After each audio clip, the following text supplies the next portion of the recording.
Oui. Bonjour à toutes et à tous et bienvenue au cinquième webinaire du service d'intelligence d'affaires de la Commission de services régionaux du Sud-Est au sein du département de développement économique.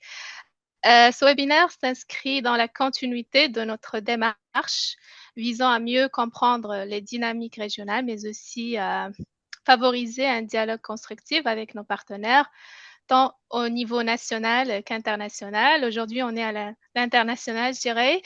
Nous avons le plaisir et l'honneur d'accueillir deux invités de grandes expériences provenant de l'Organisation de coopération et de développement économique, l'OCDE. Avec nous aujourd'hui, Madame Claire Chabit, les chefs de l'unité attractivité régionale et intégration des migrants. Eh ben, c'est Euh, sympa. Bonjour, Madame Charbit. Euh, Comme elle cumule plus de 20 ans d'expérience à l'OCDE, notamment en gouvernance multiniveau et en cohésion territoriale, son expertise en matière de coordination des politiques régionales est particulièrement pertinente pour nos réalités locales ici dans le sud-est du Nouveau-Brunswick. Merci beaucoup, Madame Charbit, et bienvenue parmi nous. Merci à vous pour cet accueil et pour les mots très, comment dire, je suis moi-même impressionnée à vous écouter, donc j'espère qu'on va engager un dialogue simple et direct. Merci pour votre accueil. Merci à vous. Nous accueillons également Monsieur Michael Flood. Il est analyste et politique au sein de la même unité à l'OCDE. Il a dirigé l'initiative Quality of Life en Nouvelle-Écosse. Donc, son parcours à la fois, je dirais, canadien, international, lui confère cette perspective équilibrée sur les défis du développement durable et régional. Merci à vous également, Monsieur Flood, et bienvenue. Merci Rabab, ravi d'être parmi vous. Et si vous me permettez, je vais peut-être, si on fait en mode bilingue, c'est moi qui va répondre en anglais et Claire en français, si on peut poursuivre comme Parfait. ça. Parfait, Merci. merci. Pour celles ou ceux qui connaissent moins bien l'OCDE, rappelons qu'il s'agit d'une organisation internationale regroupant plus de 35 pays membres, y compris bien évidemment le Canada. Ils œuvrent ensemble à la conception des politiques économiques et sociales fondées sur les données, la collaboration et l'innovation. L'OCDE, il agit comme un laboratoire d'idées, un centre d'expertise comparé et puis un partenaire de confiance pour les gouvernements et les régions. Donc, notre rencontre, elle fait suite à la conférence qui a eu lieu ici même à Moncton, un événement majeur qui a réuni des décideurs et des représentants régionaux. Elle a mis la lumière sur plusieurs enjeux essentiels de développement économique de notre région, la coopération interrégionale, la transition verte, la diversification économique, l'innovation et la rétention de talents. Donc, on va aller comme faire un deep dive ou analyser plus en détail ces 4 points ou 5 points. Euh, donc, sans plus tarder, on peut commencer ou lancer la discussion. La première question. Comment le sud-est du Nouveau-Brunswick peut-il renforcer la coopération intermunicipale et interrégionale afin de mieux s'intégrer aux chaînes de valeur et d'accroître sa compétitivité à l'échelle, disons, atlantique ou même mondiale? Question adressée par exemple à Madame Claire Ok. Charby. Merci beaucoup pour cette question. Ce dont je peux témoigner, c'est qu'elle est partagée par beaucoup d'autres territoires dans les pays de l'OCDE. La question de l'intermunicipalité, la coopération intermunicipale, c'est le levier essentiel pour atteindre une taille pertinente. Alors, c'est toujours difficile de dire, comment dire, avant l'analyse, quelle est la taille pertinente. Quelle est la taille pertinente pour un réseau routier? Quelle est la taille pertinente pour un réseau téléphonique? Quelle est la taille pertinente d'un bassin d'emploi? Quand on mesure par exemple le commuting des personnes. Donc c'est très difficile à délimiter. On a des outils à l'OCDE qui sont assez utilisés dans le monde pour définir ce qu'on appelle les zones fonctionnelles. Donc, dans les indicateurs territoriaux, il y a les indicateurs territoriaux qu'on peut proposer par entité administrative, selon les frontières administratives. Et puis, on a aussi des indicateurs qui tiennent compte de la réalité des bassins de vie, Quelqu'un qui travaille dans la commune A et qui vit dans la commune voisine B, il s'en fiche un peu de savoir s'il traverse une frontière administrative. En revanche, les responsables politiques, parfois, ils vont pas s'accorder entre eux pour offrir les services. L'exemple très typique, c'est que si par exemple on veut faire une politique de développement économique, on peut pas penser un réseau, par exemple, on peut pas penser le logement des personnes si on n'intègre pas le système de transport, et notamment de transport public, si on n'intègre pas la logique de la localisation des entreprises, et donc au fur et à mesure qu'on ajoute des éléments pour la compréhension du territoire pertinent, on change un petit peu les frontières. Alors après, le problème, c'est que les agents économiques, les entreprises, les gens qui travaillent, ils s'en fichent un peu, si je puis dire, des frontières administratives, mais les élus, ils s'en fichent pas du tout. Et donc, c'est toujours il faut des incitations souvent pour que les territoires, les entités voisines, notamment les municipalités, s'accordent entre elles pour travailler ensemble. Alors, dans un pays unitaire comme le mien en France, euh, il faut des incitations de l'État pour qu'il y ait de la coopération entre des communes qui veulent pas forcément travailler ensemble. Mais elles sont tellement petites que depuis très longtemps, elles ont pris l'habitude de travailler ensemble. Dans des pays fédéraux, comme au Canada, comme en Allemagne, les municipalités, elles dépendent beaucoup plus du niveau intermédiaire, de la province au Canada ou des Länder en Allemagne. Et donc là, c'est un rôle qui vient très souvent au niveau du tiers de ce que nous on appelle en général les régions, les grandes régions qui sont les provinces ou les Länder ou les États aux États-Unis. Et là, il y a une pensée à concevoir pour faire des incitations. Quelles sont les incitations? Ça peut prendre des tas de formes. On peut, par exemple, inciter, mettre des conditions, des conditionnalités. On dit aux municipalités, si vous vous accordez pour plus vous faire concurrence entre vous sur des taxes, par exemple, moi, j'ai un niveau de taxe plus bas, donc je vais attirer les investisseurs chez moi plutôt qu'à côté. Eh ben, si vous vous accordez pour avoir un taux de taxe uniforme, eh bien, à ce moment-là, nous, le niveau au-dessus, on est d'accord pour vous aider, par exemple, financièrement, pour être une garantie, si vous voulez faire un emprunt, afin d'investir dans des infrastructures, dans des choses comme ça. Donc, souvent, c'est une espèce de donnant-donnant, hein, de créer des incitations pour favoriser la coopération. Il y a des pays où ça s'est fait de manière beaucoup plus autoritaire. Par exemple, au Danemark, ils ont décidé de fusionner les municipalités. Le seul choix qu'avaient les municipalités, c'était de dire avec qui elles acceptaient de fusionner parmi les communes voisines. Mais elles n'ont pas eu trop de choix pour fusionner de toute façon et atteindre une taille qui était considérée comme la taille minimum. Moi, je pense que ces systèmes un peu one fits all, c'est pas génial. C'est mieux d'adapter la taille aux enjeux du territoire. Si par exemple il y a une commune plus urbaine au centre et des communes un peu plus rurales à la périphérie, eh bien c'est pas mal d'engager un dialogue urbain-rural avec des centres de services dans la commune urbaine dont peuvent bénéficier les communes plus rurales à la périphérie. Donc on a comme ça tout un tas de variétés de pratiques. Si je peux me permettre de finir, je donnerai juste un dernier exemple, cette fois beaucoup plus tourné vers le développement économique. On a toujours ce problème, comment on fait pour attirer des investisseurs dans des territoires où ils viennent pas forcément?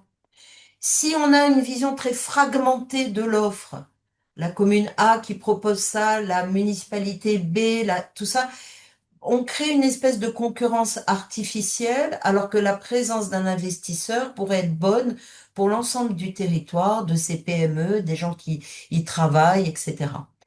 Et donc, il faut trouver des moyens de coopérer avec cet objectif d'attractivité, avec cet objectif de développement économique.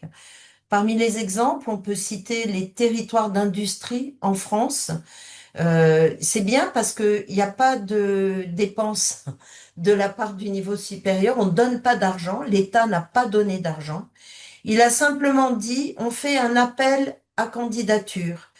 Quels sont les groupes de municipalités qui sont d'accord pour mettre à disposition du land, du foncier, afin que les entreprises puissent venir s'installer. Souvent, c'était des territoires qui étaient en reconversion industrielle ou qui avaient perdu des investisseurs. Et donc, il fallait se mettre ensemble. C'est des groupements de communes qui ont décidé de se mettre ensemble. Mais ce qu'il y a de bien dans cet exemple des territoires d'industrie, c'est que c'est pas seulement les acteurs publics qui se sont mis ensemble, mais c'est aussi les acteurs privés qui ont réfléchi, les business, qui sont les co-acteurs, les co-leads de ces territoires d'industrie. Et ça marche très bien. Le seul rôle de l'État, c'est de garantir que sur ces available land for investment, dans ces terres, ces fonciers disponibles pour l'investissement, toutes les régulations ont été vérifiées. Les règles de qualité environnementale, on peut construire là parce que c'est pas inondable, par exemple. Les règles de qualité du sol, les règles d'accès pour des personnes qui ont un handicap. Donc toutes ces règles administratives sont vérifiées par l'État, mais du coup il y a un territoire où les investisseurs peuvent venir comme un one-stop shop à l'échelle d'un territoire, d'un groupe d'acteurs qui se sont mis ensemble pour offrir du territoire et attirer des investisseurs. Donc, on a d'autres exemples en Pologne ou ailleurs, mais je ne sais pas si j'ai déjà pas parlé trop longtemps ou si Michael veut Oui. compléter. Oui, on y arrivera pour la question d'autres régions similaires. Merci beaucoup pour ces éléments. Donc, c'était très intéressant d'entendre cette subdivision régionale, étant donné aussi la réforme qui a eu lieu. Et puis, nous aussi, il y a une subdivision comme suite à la réforme. Puis, il y a 12 municipalités. Des fois, comme une certaine, comme vous l'avez dit, compétitivité entre les régions. Mais comme on va conclure, il faut agir collectivement, il faut qu'il y ait de la coopération et plus qu'une compétitivité parce qu'on agit dans le bien-être collectif, je dirais. Merci beaucoup pour ces éléments, Madame Charbit. Pour poursuivre, j'aimerais maintenant revenir au rôle de l'OCDE elle-même dans l'accompagnement des régions comme la nôtre. Peut-être Monsieur Flood peut répondre selon son expérience, quels enseignements ou perspectives l'OCDE a-t-elle tiré de sa collaboration avec des régions comparables comme le Sud-Est ou comparables au Sud-Est qui pourraient contribuer à renforcer nos capacités locales d'analyse économique et de collecte de données parce que c'est l'un des plus grands concerns ou plus grands Défi. difficultés qu'on rencontre. Oui. Thank you very much, Rabab. As I mentioned, I'll respond in English. It's a very important question, and I'd be remiss if I didn't first start with just talking a little bit about exactly that which we do in our unit and focus on, which is to provide, first of all, more multi-dimensional and multi-sectoral data, and always at a more granular level. So I think the first thing when we're talking about economic analysis and data is to sort of take stock of what information that you have at your availability to do that analysis. I'm noticing some weak connection on my side. Is it coming through okay though? We can still hear you, Michael. You can continue. You can still hear? Okay. Yes. So if it freezes, I'm sorry about that, and I can always start back. But just to say, so it's not enough to just look at economic statistics alone, even though they might be the most available indicators or the most frequently reported, sometimes at a quarterly or even monthly basis. That which drives economic development, as we know, is a lot more multidimensional than economic factors alone. So the importance to make sure we're measuring things like infrastructure and performance, like innovation, like research, like many of the quality of life features that give way to attracting talent or investment to places. So the first step is really to take stock of the data that you have, and through the work we do on regional attractiveness, I mean, we measure we measure economic development on the basis that covers everything from that I mentioned, from economic attractiveness to quality of life to infrastructure to the natural environment and to tourism as well. And Canada has a very sophisticated data system through Statistics Canada, but the challenge is it's not always easily digestible or usable by subnational policy makers, especially when we get down to the local level. So it's about bringing it all in to a kind of coherent tool that they can use and analyze. A second piece I would say that we've learned through our work, and we've seen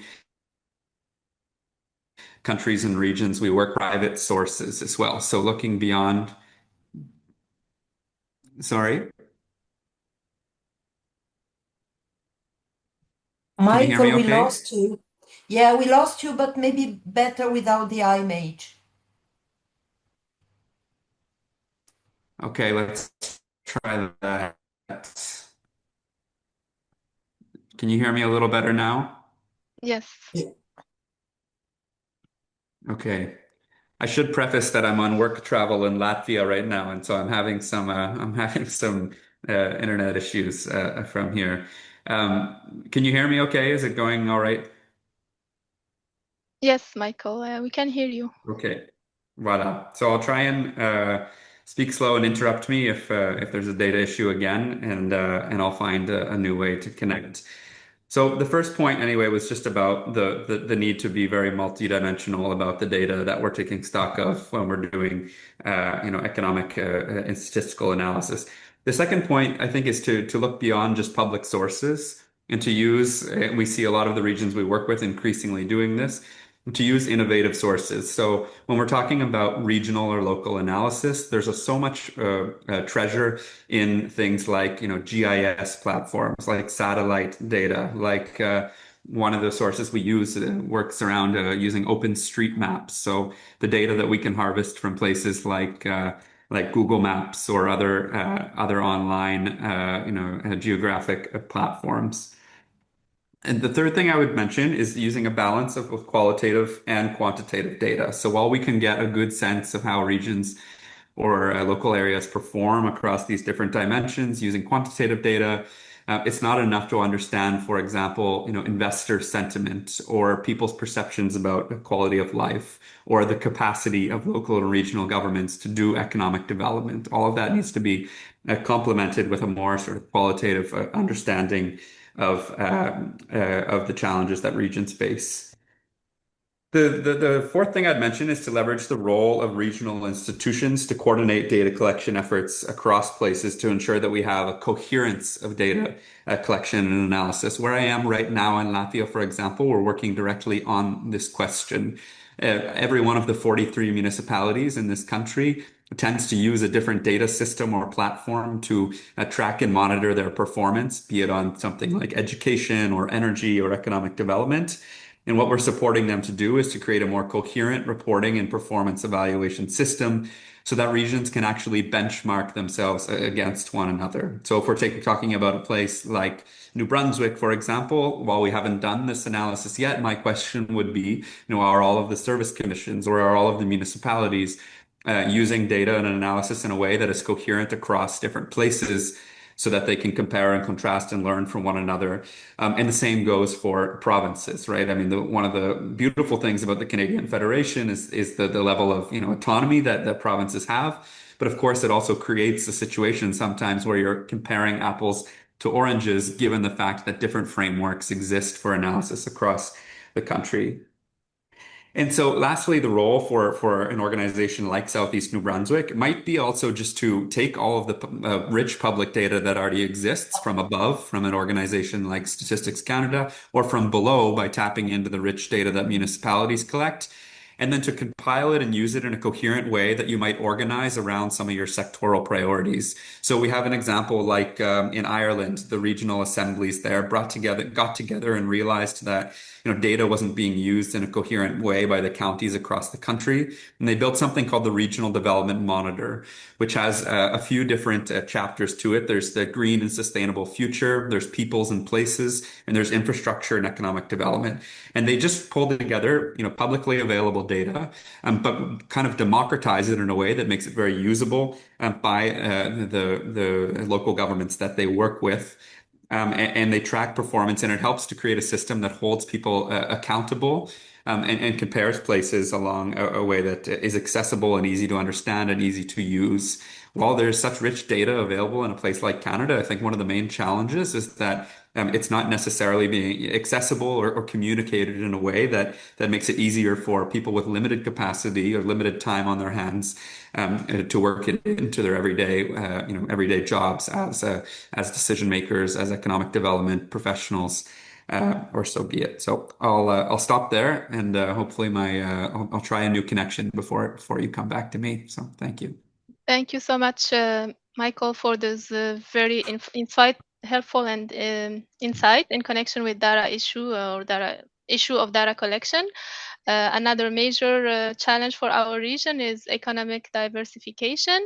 Je vais passer en français encore. Madame Charbit, pourriez-vous partager des exemples de régions ayant réussi à diversifier leur économie, à améliorer leur productivité malgré des défis qui sont peut-être structurels semblables à ceux du Sud-Est? Comme ça, on s'inspire de ces cas ou ces exemples Merci. de régions. Merci Rabab.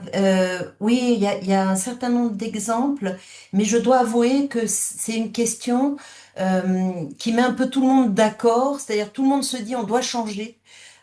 Aujourd'hui, avec les effets du changement climatique, avec les effets de la démographie, particulièrement en Europe, en Asie, peut-être plus qu'au Canada actuellement, enfin il y a quand même des tendances. De toute façon, il faut changer, il faut se diversifier. Les systèmes de production évoluent aussi. On met beaucoup plus d'intelligence artificielle, beaucoup plus d'automatisation. Et du coup, peut-être moins d'emplois directs. On doit changer. On doit changer aussi. Moi, ça m'a frappé quand même dans la conférence qu'on a faite à Moncton. Ça m'a frappé de lire que une très très grosse part, je crois que c'est 30, près de 40% de la richesse du New Brunswick dépend de ses exportations et 90% de ces exportations sont dirigées vers les États-Unis. Donc, dans le contexte actuel, la question, il y en a pas. Il faut trouver un modèle un peu alternatif de développement et transformer plus les ressources que l'on a. Et ça, c'est un peu le paradoxe qui est un peu partagé au Canada. C'est un pays qui exporte beaucoup des ressources naturelles, qui s'appuie sur ces ressources naturelles pour exporter, mais qui ne fait pas forcément la transformation sur le site de ces ressources, l'industrialisation de ces ressources, avec des produits que on peut exporter, cette fois avec une plus grande valeur ajoutée. Donc il y a vraiment une transformation, mais c'est pas forcément une transformation en changeant complètement de secteur. C'est une transformation aussi en évoluant le long de la chaîne de production, le long de la chaîne de valeur. Alors, on a des exemples de régions qui étaient, comment dire, c'est toujours plus facile pour des régions métropolitaines. Pourquoi c'est toujours plus facile pour les régions très urbaines? Ben, parce que une des caractéristiques des agglomérations, c'est qu'elles ont plusieurs cordes à leur arc. Elles ont plusieurs secteurs, elles sont diversifiées. Un des risques, cependant, c'est qu'elles sont souvent diversifiées plus dans les services que dans l'industrie. Et les services, ça ne crée pas forcément des bons jobs, des jobs pérennes, des emplois de qualité, des emplois, comment dire, qui s'inscrivent dans des chaînes de valeur mondiale efficaces. Donc, comment on fait? Il y a cette problématique pour les régions plus assez urbaines. La problématique des régions un peu moins urbaines, c'est que très souvent elles sont plus monoproductives, monoproduction. Et donc la diversification, ça veut dire à la fois évoluer sur une chaîne de valeur, ce que je viens d'évoquer, mais aussi savoir quels sont les secteurs pour lesquels on a des actifs, des ressources, des assets qui vont pouvoir nous aider à rivaliser. Et alors là, on a vu de tout. Moi, j'ai souvenir, il y a longtemps, d'être allé dans le sud de l'Italie et tout d'un coup, ils avaient l'idée qu'ils allaient devenir la Silicon Valley. Et donc, on va faire des investissements. Ça crée des éléphants dans le désert. On va faire des parcs technologiques. On va faire. Ça ne correspond pas comment dire, à l'ADN du territoire, à ses capacités, à ses richesses. Donc, le premier élément d'une stratégie de diversification, c'est d'évaluer ce qu'on a.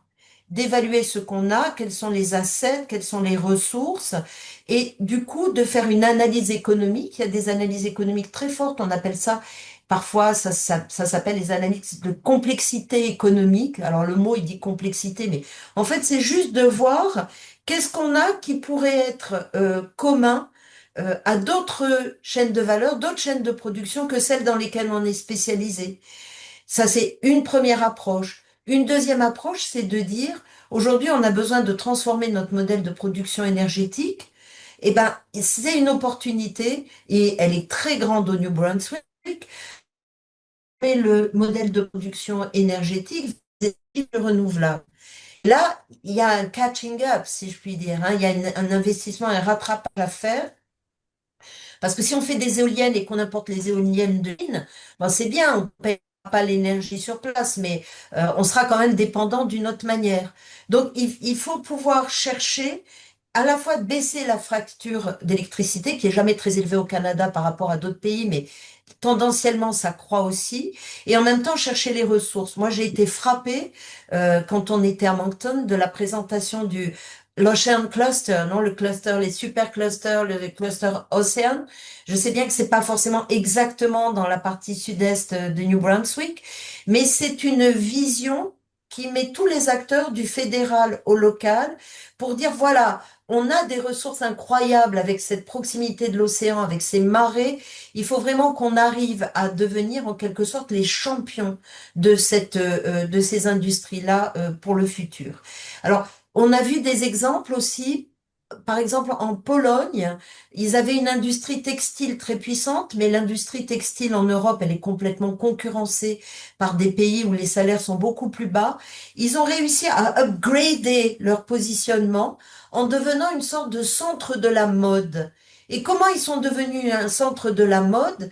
Pas forcément par une diversification industrielle immédiate, mais parce qu'ils ont créé un centre d'apprentissage, un centre de renforcement des compétences dans ce secteur-là. Et donc, un autre moyen de se diversifier, c'est aussi de créer les skills qui vont être les forces les plus attractives des investisseurs et qui vont aider les business locaux à se transformer. Donc, on a ces exemples en Pologne. Il y a beaucoup d'exemples aussi en Espagne ou ailleurs. Un autre exemple intéressant, mais c'est peut-être pas, ça fait pas rêver, hein. Aujourd'hui, tout le monde veut investir dans la défense, ok? On dit, ah, le secteur qui marche, c'est la défense. On va tous produire des armes, on va tous les vendre à tous ceux qui ont envie de se taper dessus. Donc ça peut être prometteur, mais en même temps, il y a beaucoup de concurrence et il y a des pays qui ont une grande longueur d'avance. Mais on peut avoir des sortes de diversification marginale. Par exemple, moi j'étais dans deux régions, Murcia en Espagne ou Alentejo au Portugal, où il y a des petites usines de production aéronautique qui faisaient des drones. Et ben maintenant, à côté du hangar des drones standards, il y a un hangar qui est complètement consacré aux drones militaires. D'accord? Et ça crée un boom. Alors, vous voyez, c'est plusieurs exemples de diversification, mais pour pouvoir s'engager dans une stratégie, il faut d'abord faire le mapping de ce qu'on a, de ce qu'on est prêt à faire, de ce qu'on est prêt à accepter, parce que parfois, il y a des gros investissements industriels que la population locale ne veut pas, hein. Donc, il y a aussi, il faut tenir compte de l'acceptabilité de certains investissements industriels. Ok, parfait. C'est tellement bien dit. Comme je note, comprendre la richesse, comprendre notre richesse et investir là-dedans, soit en formation ou autre, tout en favorisant la diversification, comme vous l'avez dit, Madame Chavit. Merci beaucoup pour ces éclaircissements. On reste sur la transformation, innovation plutôt là. On passe comment peut-être la question serait comment les petites régions comme la nôtre peuvent bâtir un écosystème d'innovation durable, notamment par le soutien des centres de recherche, des incubateurs et des PME locales, à votre avis? Peut-être Yeah. Michael? Thank you, Rabab. I hope you can hear me better. I've switched to hotspot, and I think it's better than the local network. So Yes. speaking of local innovation, yeah, it's a great question. It's something we're increasingly focused on is how you can use innovation to move rural places in particular or smaller regions to higher value added activities. In a lot of the regions that we work with would benefit. So, for example, I'm going to start with a sort of higher level example in the European Union from a process that's been undergoing for about 15 years, which is called, and we learned about it at the New Brunswick conference, called a smart specialization.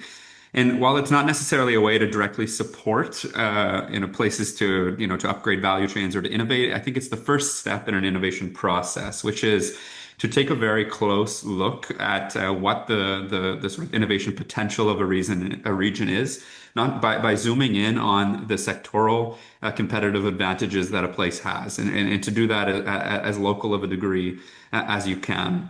And what I would say here is it's not enough to just say, okay, here are the sectors, say forestry, agriculture, energy, but to actually look at the activities. So underneath that level of the sector, what are the pieces of the forestry value chain, or what are the pieces of the energy value chain, or the blue economy that we specialize in, and how does that distinguish us as a region from other places that might be specializing in the same sectors, but for which we have a competitive advantage in those activities. So say you're looking at New Brunswick and you're looking at the forestry ecosystem and how it compares to Nova Scotia, to Maine, to Quebec, to distinguish the specific economic activities inside that sector for which the province it has a specialty.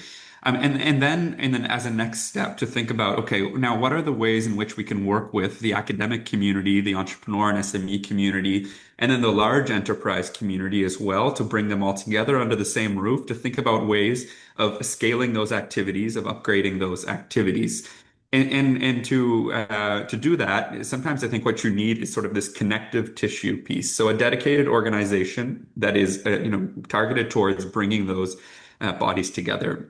The UK has done this really well through what they call their Catapult network.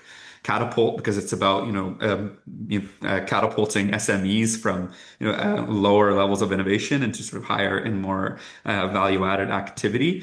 And they do it at the very sort of local government level by dedicating, a few officers in a center that are dedicated to linking the sort of very robust research and academic community to the SME community to build sort of practical innovation adoption mechanisms in places in particular where innovation is lacking, where productivity is lower across the country. So this is something that, given Canada's like research excellence and the university culture that we have, which is also very focused on, having, excellent universities in smaller and regional places. If you think about, Mount A or Université de Moncton and its regional campuses, for example, these types of organizations can act as really connective tissue for, SMEs that are looking to invest in, higher value added activities. The last thing I would just mention is the importance of building a sort of a more regional innovation system. In Switzerland has done this really well by building a sort of network of what they call RIS systems that foster networks among municipalities, universities, SMEs, and other local actors like entrepreneurs that strengthen this overall sort of innovation ecosystem. They also, what they do in that innovation ecosystem is they pool subnational resources to promote collaboration, and they even do it in a cross-border way. So Switzerland, many parts of it share borders with Italy and France as well. And so they look beyond just the confines of their own country and their own governments to recognize that economic activity often happens in functional ways, right? So you need to think about the resources that you're pooling and the actors that you're bringing together to invest in innovation in ways that better reflect the actual economy. So again, like we heard at the New Brunswick conference, this is definitely an area where provinces and states like Maine and New Brunswick could be working closer together to improve, innovation in the forestry ecosystem or even in the aquaculture ecosystem. But Canada also has very rigid provincial borders. So these are areas where provinces should be working together to recognize that they're part of the same value chain, that they have resources that they can build on from one another. And so it's probably not enough for, a province like New Brunswick to try and build its own innovation ecosystem, because that just will not respect the actual functional economic boundaries which transcend, our provincial border. So I'll leave it there. Thank you. Thank you so much, Michael, for those real example. It's very insightful. Innovation often goes hand in hand with the green transition, a challenge we all share. So, next question, maybe in French. Selon votre expérience, quels modèles régionaux se sont montrés les plus efficaces pour concilier décarbonation avec le maintien d'emplois et le développement industriel? Et comment ces retombées locales peuvent-elles être mesurées? Oh, bah là, c'est une vaste question. C'est même lent Merci beaucoup. pour la réfléchir. Merci beaucoup. J'espère qu'on continuera à travailler ensemble pour creuser ça. Il faut pas s'illusionner, hein. La transition vis-à-vis du changement climatique, c'est un énorme défi. C'est un énorme défi dans nos vies quotidiennes, hein. Et du coup, c'est un défi qui touche pas simplement le fait que il y ait un peu plus d'inondations ou un peu plus de feux. C'est un défi qui touche même le futur. Nous, on travaille avec des régions. Moi, j'ai travaillé par exemple avec la Sicile. Les pronostics de ce que sera la Sicile dans 30 ans, c'est catastrophique. Donc, imaginez par exemple des plans de développement aujourd'hui pour renforcer le tourisme en Sicile, c'est complètement illusoire. Donc, la question, c'est plutôt comment on change, comment on fait un reset et comment on s'adapte à ces transitions. Alors ça, c'est le côté un peu risque. Comment, par exemple, on va enfin arrêter de construire des bâtiments dans des zones inondables, alors qu'on sait qu'elles vont être réinondées à chaque fois. Donc, il faut déjà prendre la mesure de l'adaptation, hein, à ce changement et d'évaluer. Et Michael parlait de beaucoup d'indicateurs qui existent. Il y a énormément d'indicateurs disponibles aujourd'hui pour mesurer l'impact futur de ce changement climatique sur les différents territoires. Donc, le premier exercice est d'évaluer et de s'adapter à cet impact. Après, il y a une espèce de, comment dire, l'illusion du jackpot. On raconte que en 2030, grâce à la clean energy, aux constructions, vous savez, smart construction, on va tout d'un coup faire des constructions intelligentes, respectueuses du climat. On va créer 30 millions de nouveaux emplois. Alors tout le monde se dit, waouh, génial, 30 millions de nouveaux emplois, il y en aura bien quelques-uns pour moi. OK? Le problème, c'est que déjà, et c'est une problématique qu'il y a au Canada, je sais qu'on va y revenir dans une autre question, ben, le problème, c'est pas tant de créer des emplois, mais de trouver les employés pour candidater pour ces emplois, de trouver les formations et le fait qu'ils non seulement ils les suivent, mais ils restent sur un territoire. Donc ça, c'est un premier défi. C'est par exemple un défi très connu en Espagne. Ils ont fait énormément d'investissements pour devenir des producteurs de technologies plus vertes, que ce soit sur les éoliennes ou des choses comme ça. Mais le problème, c'est qu'ils n'arrivent pas à suivre leur modèle parce qu'ils n'arrivent pas à attirer suffisamment d'employés. Donc, pour le reste, les fameux 30 millions d'emplois, il y a énormément de mesures différentes. Donc, déjà, il faut s'accorder. Certains vont dire, moi, je ne m'occupe que de ce qui va changer la production de l'énergie. D'autres vont dire, ah, mais non, il faut tenir compte aussi de la préservation de la biodiversité. D'autres vont dire, ah, mais non, il faut tenir compte aussi de la qualité de l'eau et de l'abondance de l'eau. Donc, on a des emplois en plus qui peuvent être à la fois très spécialisés, des ingénieurs experts, mais aussi des emplois de base pour faire du recyclage des déchets, et ça, c'est des emplois verts. Quand on dit attirer des emplois verts, c'est pas attirer que des génies avec des tas de diplômes. Ça n'existe pas des territoires où il y a que des génies avec des tas de diplômes. Ils ont toujours besoin des autres pour vivre. Donc, il faut pouvoir attirer toute une gamme d'employés. Je vais vous donner un exemple, par exemple, mais ça rejoint un peu la première réponse. Les stratégies de diversification vers la transition verte, on a constaté beaucoup d'investissements spécialisés dans des territoires, avec l'idée que tout d'un coup on tenait le Graal. En France, il y a toute une vallée qu'on appelle maintenant la vallée de la batterie. Ils ont fait des investissements énormes dans la région de Dunkerque pour transformer des sites industriels qui marchaient plus, où on produisait de l'acier, mais on le produit trop cher, et les transformer en vallée de la batterie. Au début, l'État a soutenu énormément. Le problème, c'est que en ce moment, les technologies les technologies environnementales, le fait d'atteindre des objectifs ambitieux pour le climat, c'est plus vraiment à la mode. Donc tout d'un coup, il y a moins d'investisseurs, on va mettre un peu l'argent ailleurs. Donc surspécialiser dans un domaine comme ça, c'est risqué. Un autre territoire plus peut-être intéressant pour le New Brunswick, c'est ce qui se passe tout à fait au sud du Chili. Il y a une région qui s'appelle Magallanes. Donc vraiment, c'est le sud-sud, hein, c'est vers Ushuaia. Ils ont énormément, alors il y a de tout, hein, du vent, du soleil, tout ce qu'on veut, mais il y a surtout de l'hydrogène. Et donc, eux, ils veulent devenir un hub de production d'hydrogène. Ils mettent énormément d'investissements. Qu'est-ce qui se passe? Il se passe que des grands groupes, type Total Energy, sont déjà positionnés. Donc, si on fait ces stratégies de diversification, c'est très bien d'attirer des investisseurs étrangers, mais il faut être sûr qu'il va y avoir aussi une part de la richesse créée qui va rester sur place. Qu'on va pas se relancer dans un modèle de production de ressources qui seront transformées ailleurs au bénéfice d'autres. OK? Donc c'est un peu un risque, à mon avis, pour le Canada de sédimenter en quelque sorte, grâce aux innovations, grâce à la formation, de sédimenter des spécialisations qui restent. Et enfin, dans ces spécialisations, j'étais juste après la conférence de Moncton, je suis allée au Québec. Et donc j'ai parlé avec des tas de collègues de la province du Québec, où je me suis aperçue qu'effectivement, eux, il y avait alors Hydro-Canada, Hydro-Québec, voilà, ils fournissent énormément d'énergie. Ils ont un peu peur parce que les ressources en eau, elles s'affaiblissent, elles sont plus incertaines. Mais il n'y a pas eu d'investissement dans des énergies alternatives. Alors, c'est sûr qu'il n'y en avait pas forcément besoin parce que c'était pas cher. Mais si on a une logique d'export, c'est très bien de pouvoir présenter tout un portefeuille de technologies, d'innovations sur lesquelles on est les maîtres.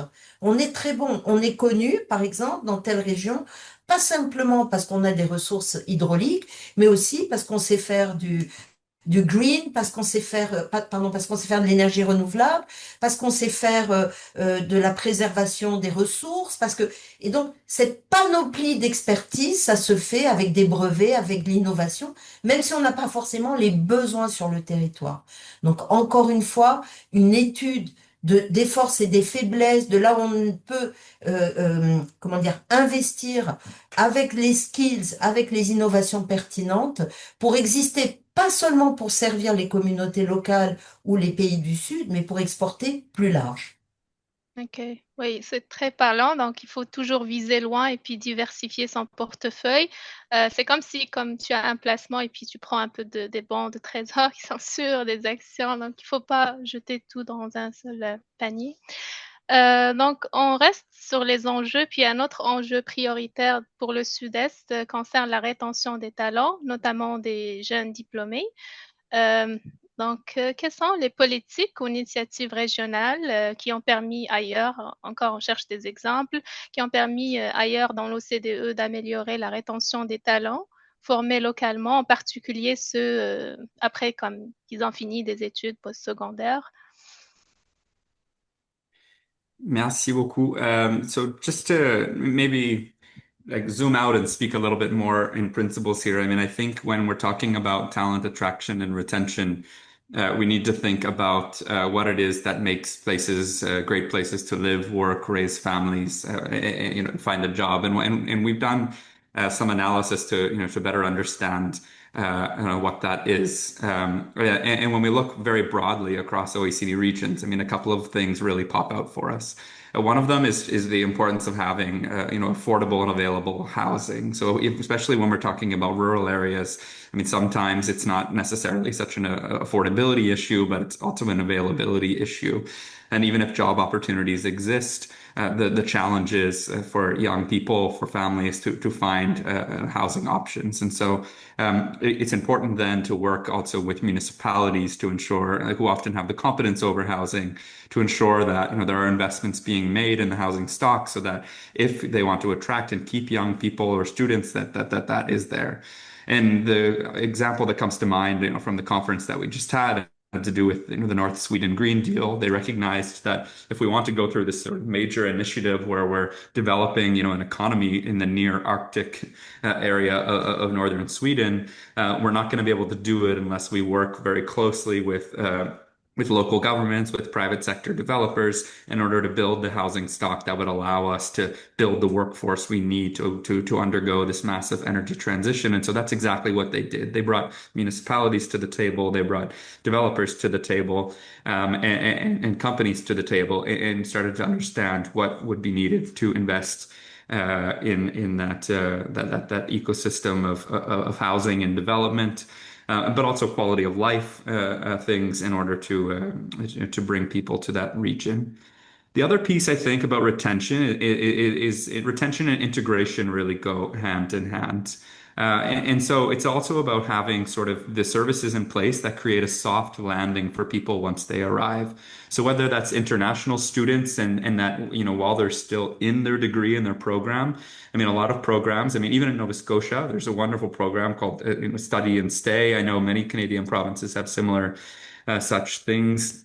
It's about accompanying them through their studies and starting to sort of socialize employment opportunities, give them practical work experiences from an earlier stage, and not only integrating or introducing those programs as soon as they've graduated, which might be already the point where they're considering moving on to another place or returning to their home country. A third point I would mention is this importance of also trying to engage and reattract the diaspora. And so for a province like, New Brunswick, that could also mean looking at the diaspora that hasn't necessarily moved abroad, but has moved to other provinces as well, right? So to what extent do we actually have a data and a network and sort of in the capacity to engage people who have strong roots to place, but aren't necessarily, or haven't necessarily thought about moving back, or who don't know about maybe some of the opportunities to move back. I'm currently in Latvia, and they've just launched a program in some very rural areas here called Re-Immigration Coordinators. They attend events in all of the major countries of the European Union where they know the largest Latvian diaspora exists, and they host programs and information sessions and job fairs at the universities and community centers and places where they know that they have a large diaspora. I was just in a small community yesterday of the whole region has about 50,000 people.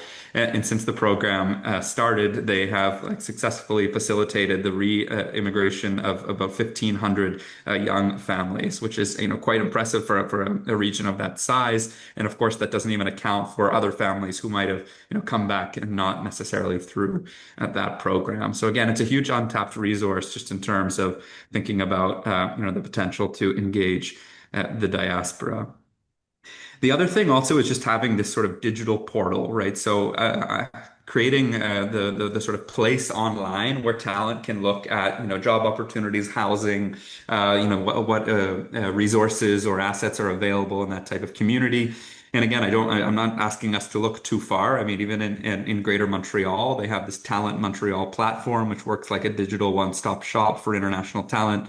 Looking to the Montreal region, it features job opportunities, housing resources, and a network of people that talent can reach out to in that city context. So again, I think it's really just thinking about talent in a very multidimensional way, recognizing that it's not just about a job, it's about housing, it's about meeting people, it's about learning the language sometimes, and also thinking about the different types of talent, right? And then designing a strategy according to that. If it's a family, to what extent do we have the social services, the housing options for larger families available? If it's for young people, to what extent do we have that sort of quality of life on offer, or are we measuring that? Or do we have quality education offers? Do we have quality of life things, recreation opportunities? How diverse is the region we're coming from? And can we promote that to young people who might care about sort of cultural and diversity opportunities? So it's also about qualifying, who is it from this outset that you're looking to attract to a place.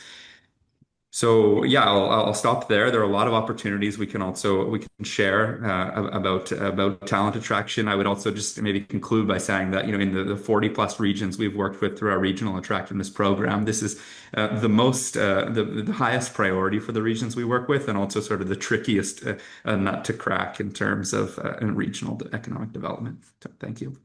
Thank you so much, Michael. So it's very insightful. Like you've mentioned, first investing on infrastructure, housing, and also preparing in advance some program like the Study and Stay program, the other digital portal you mentioned. So it's like very interested the example. So thank you so much for that. Let's now turn to a key aspect of our regional growth. It's the private investment and the creation of sustainable jobs. Madame Charbit, selon vous, comment les municipalités peuvent-elles stimuler la croissance du secteur privé tout en s'assurant que les investissements étrangers profitent réellement à l'économie locale?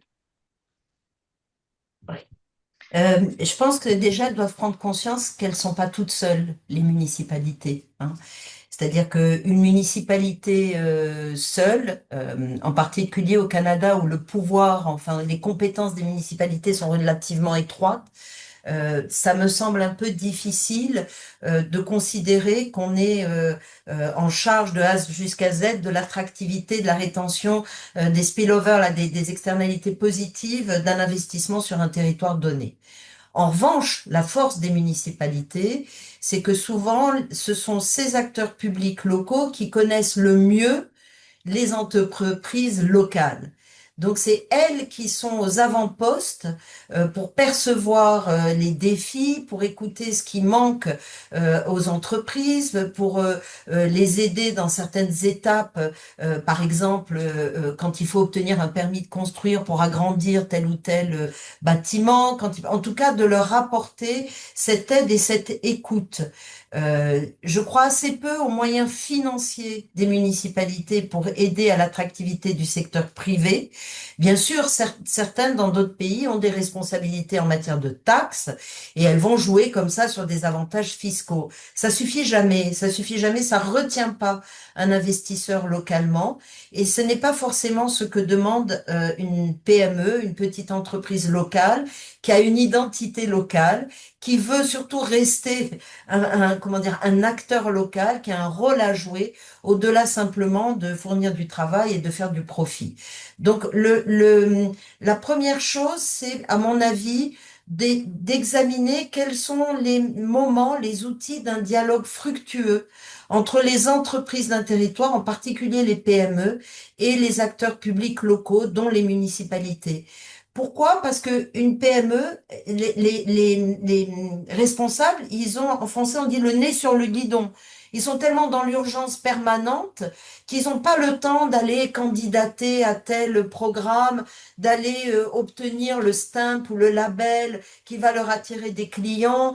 Donc, il faut les aider à élargir le champ, à obtenir les informations ils n'ont pas le temps forcément de chercher et parfois ça pourrait les aider.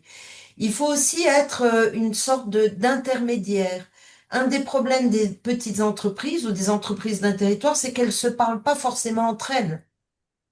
Elles peuvent se percevoir comme concurrentes si elles sont du même secteur ou comme vivant dans des mondes complètement parallèles si elles sont pas du même secteur. Or, elles partagent beaucoup de problématiques communes.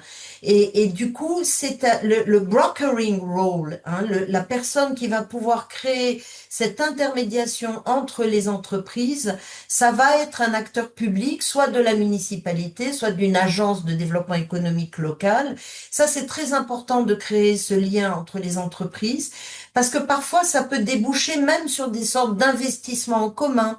Ça peut clarifier les besoins. Je sais pas moi, c'est pas très parlant au Canada, mais une station de train supplémentaire, une route qui va pouvoir permettre d'aboutir dans tel ou tel territoire, de désenclaver tel ou tel territoire, une école dont ont besoin les salariés qui travaillent dans une entreprise et qui menacent de partir s'il n'y a pas les services publics localement.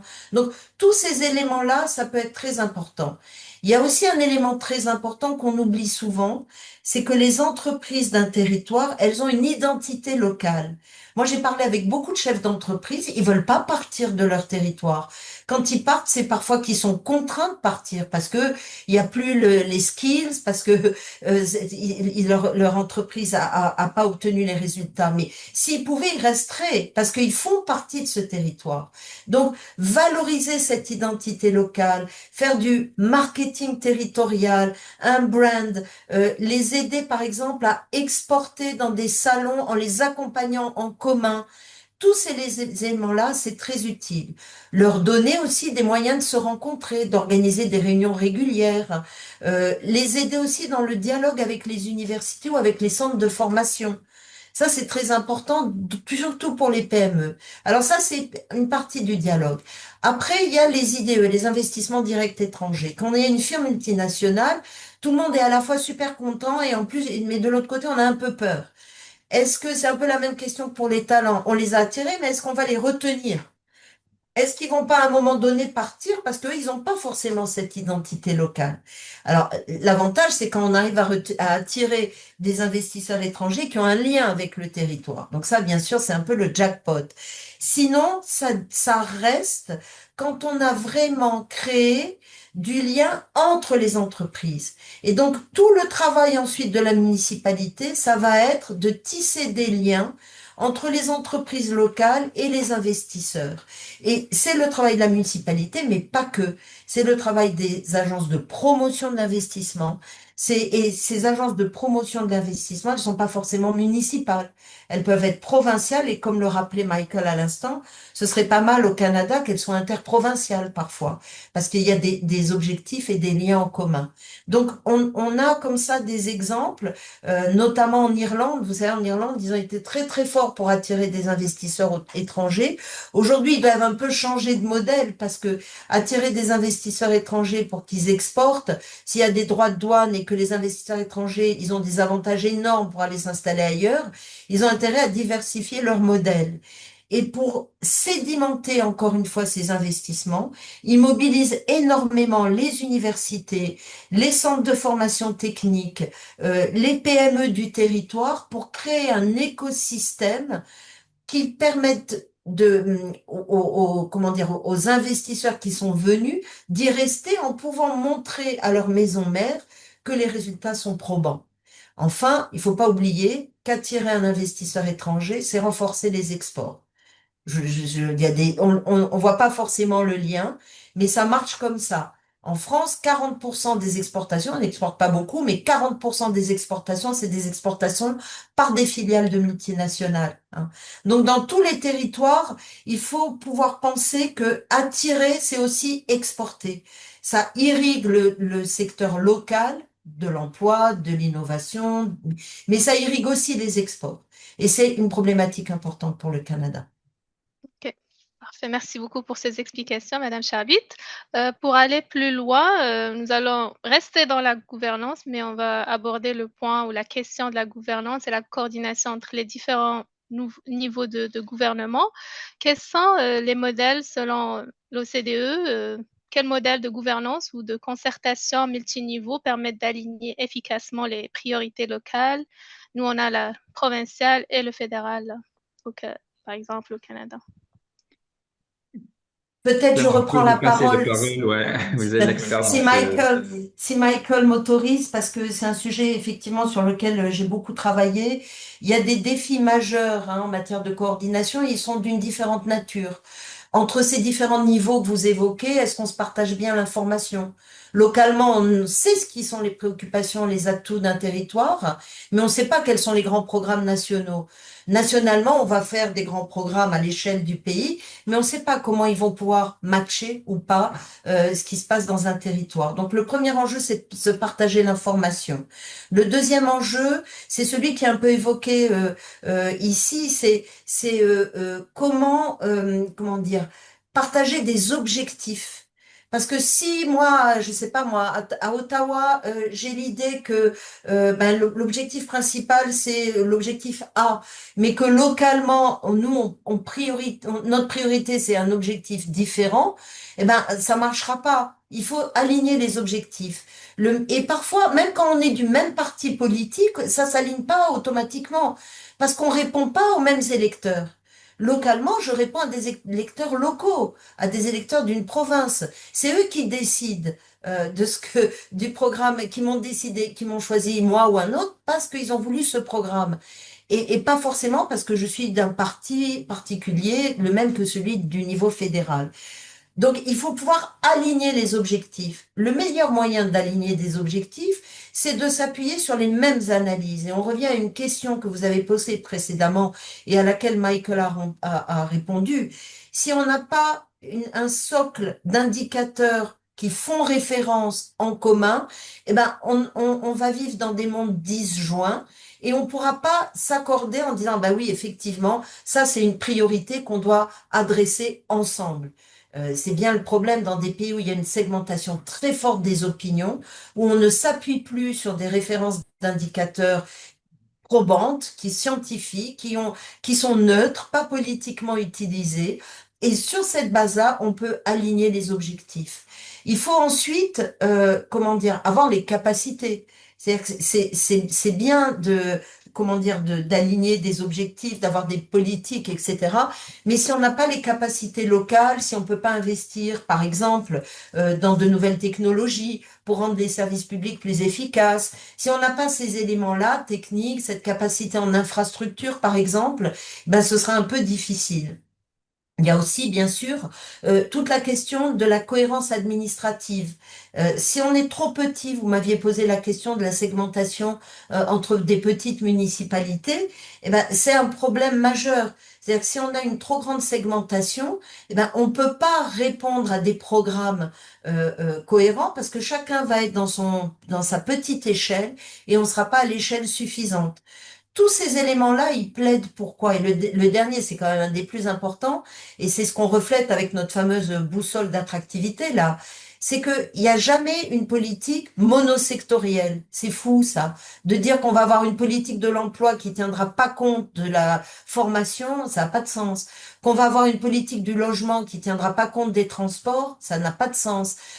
Qu'on va avoir une politique du logement qui tient pas compte des réalités de l'environnement, ça n'a pas non plus de sens. Donc, il faut pouvoir avoir des politiques multisectorielles pour renforcer le développement des territoires. Moi, je recommande un outil qui est simple. Au Canada, on sait, hein, il y a les agences de développement régional. Il y a ACOA ou je sais plus le sigle. Si ACOA c'est le sigle en français ou en anglais, excusez-moi. Mais Oui. donc c'est multiprovincial et c'est en quelque sorte l'intermédiaire entre le niveau fédéral et ces provinces atlantiques est de l'Est du Canada. Il y a d'autres systèmes. Dans beaucoup de pays, bien sûr, il ne s'agit pas de changer la constitution, de donner plus de compétences, d'avoir des ressources fiscales qui vont engendrer des débats sans fin. Non, c'est d'avoir un deal, un arrangement, un contrat. C'est pas très compliqué. On se met à la table, on partage les informations, du coup, on définit ensemble les objectifs et du coup, on définit ensemble qui va faire quoi, avec quels moyens, à quelle date.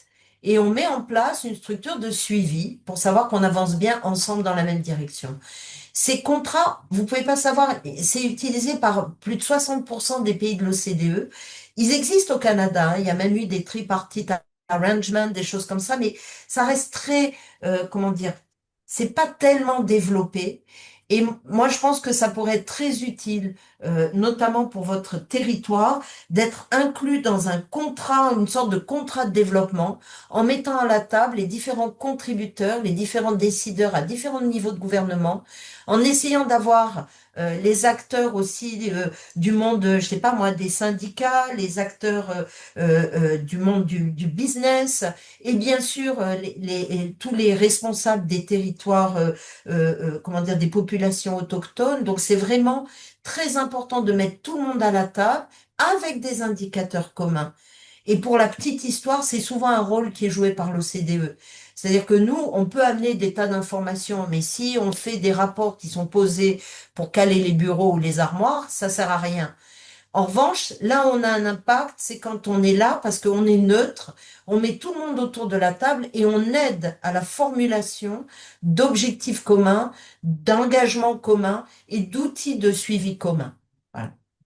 Parfait. Ça nous conduit directement vers l'autre question qui est en quelque sorte une réponse à une partie de la question. En quoi une stratégie provinciale intégrée en innovation, développement économique et durabilité pourrait-elle mieux soutenir la croissance du Sud-Est tout en favorisant une meilleure cohérence entre ces politiques publiques?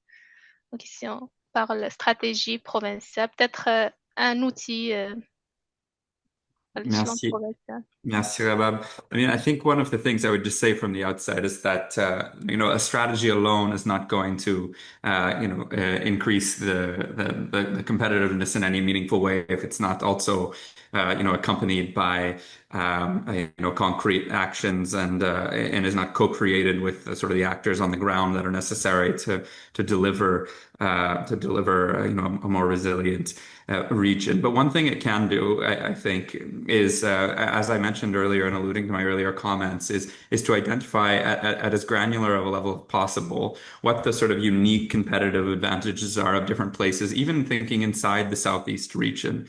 But what a New Brunswick type of example could ensure that rather than competing from one region in the province to one another, that they identify their specific, competitiveness opportunities, their specific sort of market-driven, innovation-driven opportunities in different places. So that they can kind of all come together and regions can meet and can form sort of agreements on the areas in which they will cooperate. They will, look to attract investment. They will look to attract talent so that you don't have this sort of uncoordinated message, going out there to potential investors, to potential talent.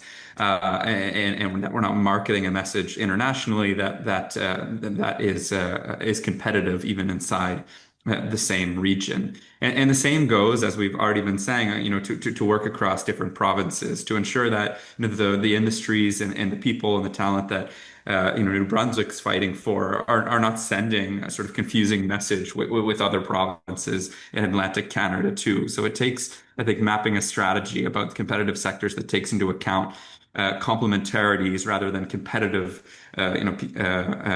features with our neighboring provinces. The other Thank piece, I think, is also to include like the relevant actors in this sort of strategy development process. So that means not just making this a public sector driven effort, but ensuring that we're tapping into the wisdom of, say, the large companies or the FDI companies that have already chosen New Brunswick as a competitive destination. Understanding why and what about it is, and not just the market opportunities, but also some of those sort of community driven or quality of life driven opportunities that made them select such a province. The last thing I'll say is that just a strategy like this needs to be connected to specific resources and stakeholders who are going to make it happen. So if we're going to develop a strategy for developing, X or Y sector, how are we connecting that to both federal, provincial, and local dollars that are going to be invested into helping us scale an industry or helping us attract talent for a certain industry or helping us build the infrastructure required to develop that particular sector or opportunity. And then it's also connecting it to function, so the stakeholders. So, and if we are going to develop this sector, what is the role for, say, local municipalities to be involved in this opportunity? Well, what's the role of the province? What's the role of sort of federal dollars? What's the role of the sort of academic community? And as we're developing such a strategy, are they part of the sort of strategy development process? And are they part of the monitoring and evaluation process so that they're accountable for, the KPIs that we set as a region in order to achieve this? And so to what extent is the entire thing co-created? And then I guess just the last thing I would say is that it's not enough just to, as I said earlier, to select the sort of sectors that we want to focus on as a region. It's really important to think also about sort of what are the specific activities that we need to specialize in order to have a sort of resilient growth strategy. And are we developing right now, or if we're not developing, are we attracting the sort of talent pipeline and the skills pipeline needed to deliver on that sector? And that might even require actually looking at not only just our higher education, or our traditional universities, but our vocational colleges and community colleges as well, and saying, okay, are we actually influencing in some way the sort of curriculum and programs that we're designing to ensure that 5 years, 10 years, 20 years down the road, there's going to be a talent pipeline to feed in these to directly feed into these sectors that we want to promote and scale and develop. And so if we're thinking about things, say, like the defense sector or the ocean and blue economy, I mean, can we build programs that will ensure that we don't need to look too far or to invest too much to ensure we have the talent to feed those sectors in the future. There's a lot more to be said about that, I think including the relationship between the federal and local level, but I'll leave it there for now. Thank you. Thank you so much, Michael, for those valuable insights. So we want to conclude the discussion about potential future collaboration with the OECD. Madame Charbit et Monsieur Flood, quelles sont selon vous les pistes de collaboration concrètes qu'on pourrait envisager entre la Commission de services régionaux et l'OCDE afin de renforcer la planification stratégique, peut-être l'évaluation des politiques, la compétitivité régionale à long terme? Bah, écoutez, nous, on est à votre disposition. Je veux dire, comment dire, on est un service public et pas public en même temps. C'est-à-dire que c'est un service public international, mais il faut pouvoir, même si on fait pas de profit, couvrir un minimum de coûts. Mais sincèrement, tous les thèmes qu'on a évoqués aujourd'hui dans cet échange, et j'espère qu'ils vous ont, comment dire, inspiré sur le fait que ce qu'on amène à la table, c'est bien sûr des statistiques, des données, des comparaisons, mais c'est surtout des shortcuts, l'expérience accumulée par d'autres acteurs dans d'autres territoires, le fait qu'on puisse même les amener, comme on l'a fait quand on s'est retrouvé à Moncton, qu'on puisse les amener sur place, qu'on puisse partager ce dialogue, ça c'est une partie importante. C'est comment dire, la comparaison des bonnes pratiques. Là où j'insiste beaucoup, c'est que pour moi, notre rôle essentiel, qui est pas souvent perçu au premier abord, c'est que on fait catalyste.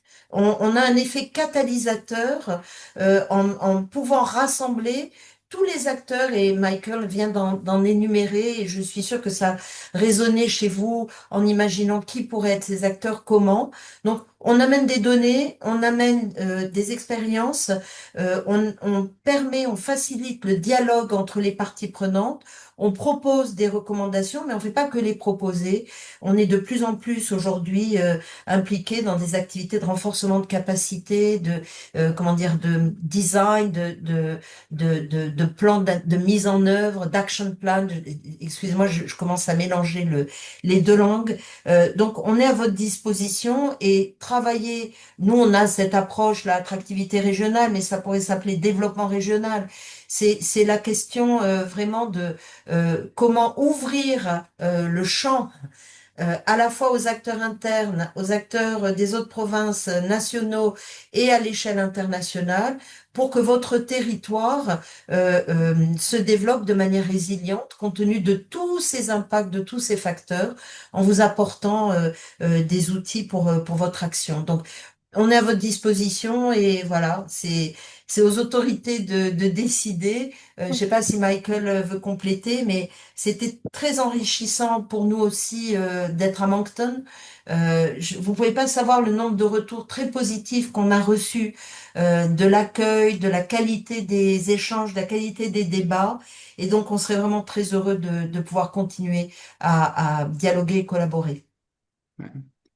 I know I'll just add that I think it's not only it's a two-way street. I think it's incredibly useful for other regions in the OECD to benefit from the experience of Atlantic Canada and New Brunswick. The Canada generally, I think, is too often left out of some of these multilateral dialogues that we have in this circle. And I think that the New Brunswick conference was really the first step in enriching that sort of cross-Atlantic experience sharing process. So really appreciated it. And I think it's only the start of a longer conversation. And I would just echo everything Claire said about the ways in which we can help and engage and learn going forward. So, et désolé pour les problèmes de réseau, mais j'espère que après c'était assez clair avec mon message. Mais thank you Oui. very much for having us. So. Merci infiniment à Madame Claire Charbit et Monsieur Michael Flood pour leurs réponses riches et inspirantes. Notre discussion, il confirme encore la pertinence d'un dialogue continu entre les régions et les organisations internationales. Pour nous, la Commission, il s'agit d'une étape importante pour un partenariat d'apprentissage fondé sur un partage d'expériences, une confiance et la volonté d'adopter pour nous les bonnes pratiques pour les adopter à notre réalité locale. Donc, merci à toutes et à tous pour votre présence aujourd'hui avec nous dans ce webinaire et on peut passer, si vous avez des questions, on peut les prendre Merci.